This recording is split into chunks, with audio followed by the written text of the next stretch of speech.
High সবাইকে, এসে গেছি নতুন ভিডিও নিয়ে। এই মেকআপ লুকটা আমি কিভাবে করেছি part 9, part 1, part 2, part 3, part 4, part 5, part 6, part 7 এবং পার্ট 8-এর ভিডিওতে আমি দেখিয়েছি তোমাদের কিভাবে প্রথমে ভালো করে স্কিন প্রিপারেশনটা করে তারপর কনসিলার দিয়ে কনসিল করে তারপর ফাউন্ডেশনটা ভালো করে ব্লেন্ড করে তারপর কনসিলার দিয়ে হাইলাইট করে সেটাকে ভালো করে ব্লেন্ড করতে হবে। তারপর পাউডার ও কম্প্যাক্ট দিয়ে বেস মেকআপটাকে ভালো করে সেট করতে হবে। তারপর আই মেকআপটা করতে হবে। এই ভিডিওতে আমি দেখাবো তোমাদের এরপরে যেটা করতে হবে।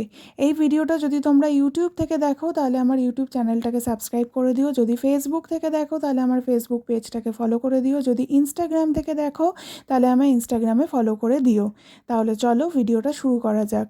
প্রথমে কন্ট্যুর করতে হবে। কন্ট্যুর করতে প্রথমে কন্ট্যুর ব্রাশের সাহায্যে ফেসের যেখানে মনে হবে কন্ট্যুর করতে হবে সেখানে ভালো করে কন্ট্যুরটা ব্লেন্ড করতে হবে।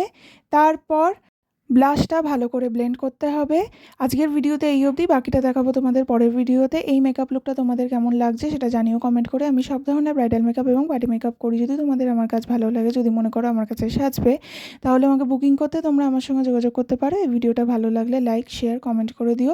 তোমরা আর কী ধরনের মেকআপের ভিডিও চাইছো দেখতে সেটা জানিও কমেন্ট করে। চেষ্টা করবো তোমাদের কমেন্ট দেখে সেই ধরনের মেকআপের ভিডিও করতে। আসবো নতুন ভিডিও নিয়ে। Thank you.